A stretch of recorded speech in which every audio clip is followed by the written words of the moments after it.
So Doom the Dark Ages is only just around the corner now. It is so close that I can almost taste it, and it's fair to say the hype has been building and building for quite some time now. Today, as I always do right before the launch of any game that we're covering here, I'm going to be running you guys through everything you need to know about the game in my ultimate preview for Doom the Dark Ages. Now, just quickly before we get stuck into today's video, I've actually got an awesome giveaway for you guys thanks to my partners at Instant Gaming, where we're actually teaming up to give one of you lucky viewers a free game of your choice on Instant Gaming, which could be Doom the Dark Ages, since that's what we're talking about today, or it could literally be any other game on their website of your choice. All you need to do is head to the giveaway link in the description, make a free account on Instant Gaming, and then sign in. And once you are signed in, you can just click this participate button, at which point you are automatically entered into the giveaway that'll be happening when that timer runs out, with the winner being contacted via email from Instant Gaming. Make sure to sign up before that timer ends to get in on the giveaway. Who's going to say no to a free game? And as always, a big thank you to Instant Gaming for sponsoring today's video. But with that being said,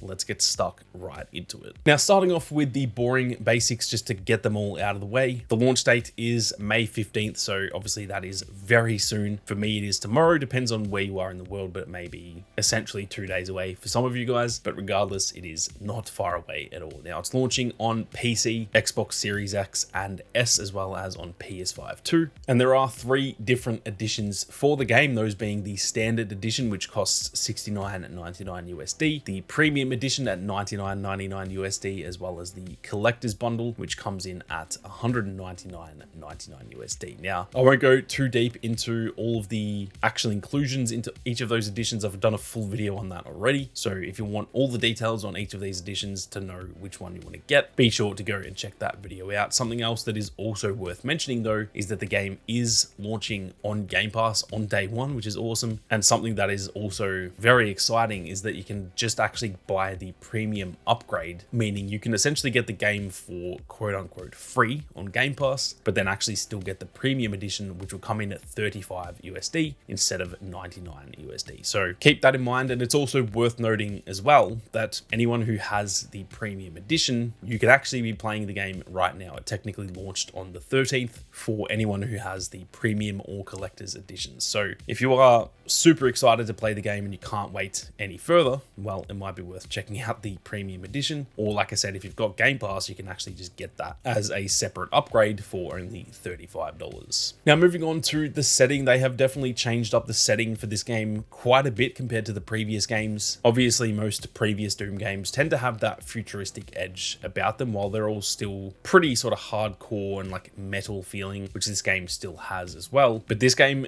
definitely has a much more medieval feeling about it, while still obviously having some futuristic elements. It isn't a legitimate medieval game because obviously we still have guns and stuff, so it's almost like a perfect mix of both of those things. Now, the reason that they are going back to that more medieval feeling is that this is obviously the sort of origin story of the Doomslayer, and so this is essentially going back to those Dark Ages, as the title suggests, which is where that medieval sort of feeling comes from. Now, they've also confirmed that the game has been inspired, or at least the setting anyway, by 3 other pieces of media. The first one being the original Doom game. They're also taking inspiration from the Dark Knight Returns graphic novel, and they've taken inspiration from 300 by Zack Snyder as well. So it's always cool to learn all those little sort of inside elements as to where they've gotten some of this inspiration from. And I think you can see little bits of each of those within the gameplay and stuff so far. So it seems like those bits of inspiration have definitely paid off. Now, something else that is a relatively big change from this game, at least compared to Doom Eternal, not so much from Doom 2016, but they are definitely returning to a more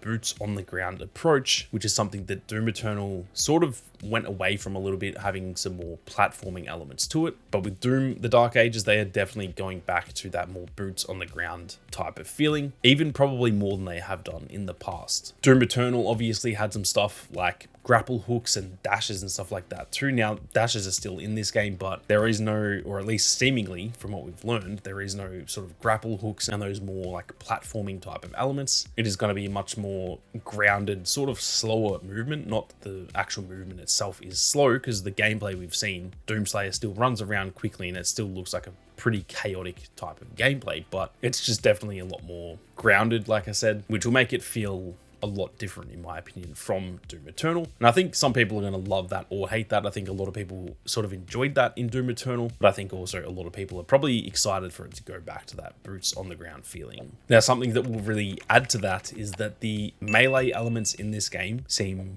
really sort of fleshed out. There's obviously always been melee elements in all of the Doom games. There's always been great finishes and stuff like that, some really cool melee weapons, but it feels like they're going a lot more all in on that in this game, especially with the addition of the shield saw, which seems like it's going to be a very crucial sort of element to this game, both in terms of the defensive side of it. It's a shield, so obviously you're going to block some incoming damage with it, but we've also seen some really great offensive gameplay with it too, where obviously the fact that it's a saw attached to a shield, you can deal some crazy damage when you are up close to enemies. And we've even seen Doomslayer actually just throwing the thing around like he's Captain America, which looks very, very fun as well. Now, on top of that too, though, there is also a parry system in this game as well, which I've never really seen done before, at least not off the top of my head, in a shooter like this. So having those more gunplay elements, being a regular shooter, but then also having a parry like you would expect in a game like Elden Ring or something like that, I think that's going to be a really interesting combo, and I'm very keen to see how it pays off. It looks very fun. It looks like you can sort of open up your enemies if you parry them, and then you can step back and shoot them, dealing crazy damage, or you can just go back in with that shield saw and continue with the melee sort of attack. It definitely just seems like it's going to change up the gameplay quite a bit in what looks to me anyway like a really good way.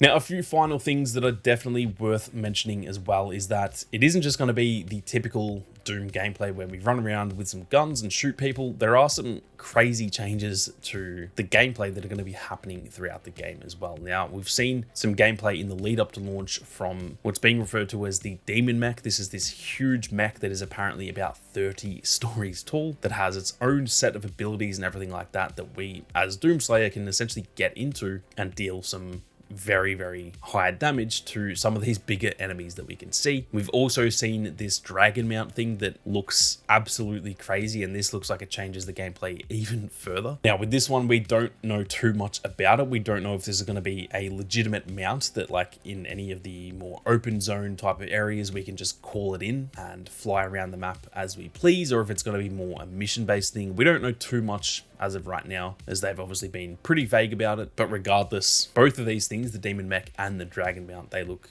absolutely insane. Like they're going to change the gameplay quite a bit. And that's just the two things we've seen so far. There is potentially going to be some even more crazy elements, because it definitely seems like they're kind of going all out with that more cinematic side of this game. Now, the last thing that I think is really worth mentioning as well is that id Software have confirmed they are definitely going to be focusing a little bit more on the storytelling side of this game, seeing as it is a pretty important story, being the origin story of Doomslayer essentially. Now, obviously all of the Doom games have had a story to them, but using Eternal and Doom 2016, for example, both of those required you to do a lot of the story in the codex, where you were actually just reading text and learning about the story. That way there weren't really quite as many cutscenes or actual like storytelling done in the game itself outside of just reading that text. So to me, that is probably one of the bigger downfalls of those games. When I'm playing a game like this, I like there to be some level of a story to it, that I don't have to spend my time paused reading the codex rather than actually seeing the game visually tell that story to me. So that is something I'm really excited for in this game. It seems as though there is going to be a much